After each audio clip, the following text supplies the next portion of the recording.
As a little girl, I was in Budapest during the Holocaust with my mother, and it was Christmas Eve, and we didn't have anywhere to go. So we walked down the street, and for quite a while, but again, you didn't have a watch and looked, and then she suddenly saw this place, it looked like a church.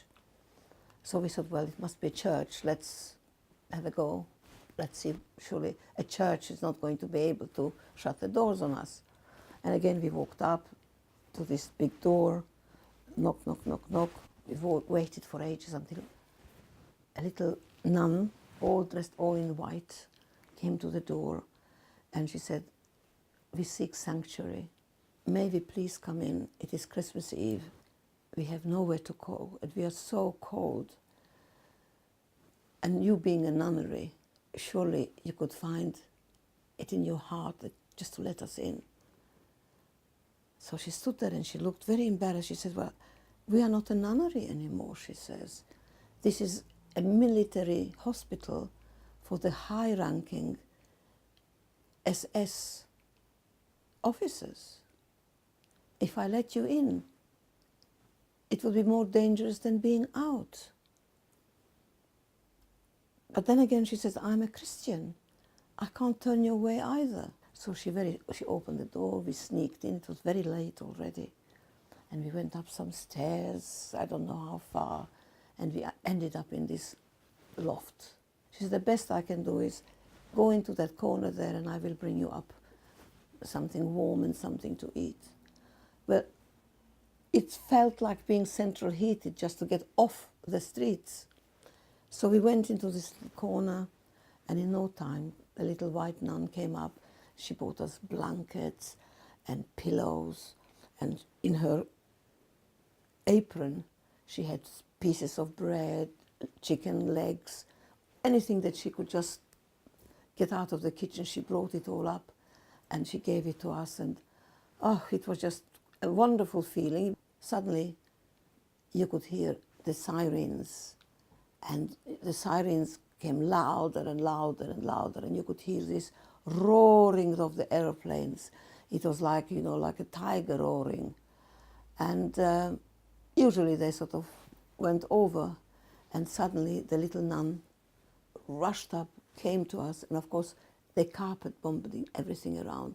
So the noise, the house was shaking, the noise, everything, it was absolutely manic, right?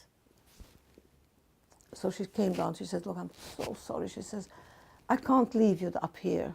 I am down in the cellar, all safe. I just simply, whatever happens to me," she says, "you have to come down with us."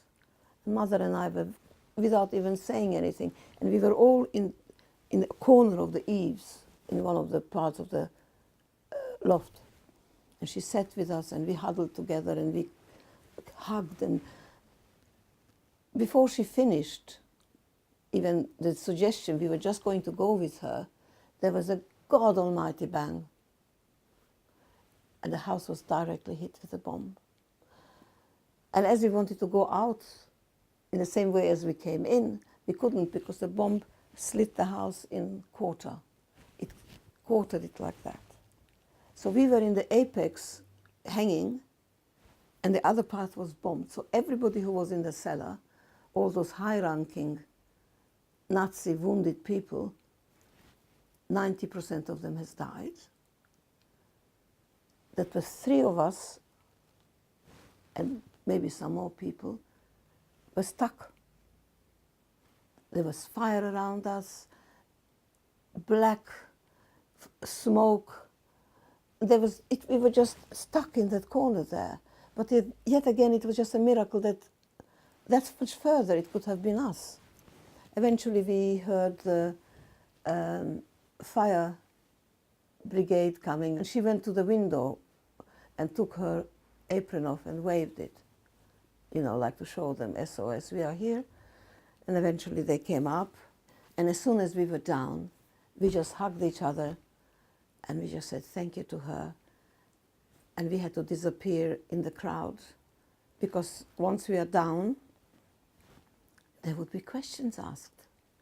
So we just disappeared in the crowd. So yet again, we were saved Christmas by the Little White Nun. I often think of her, and perhaps she sometimes remembers us as well around Christmas. So you see, Christmas is always very special to me, and somehow it is about the second time that we have been saved completely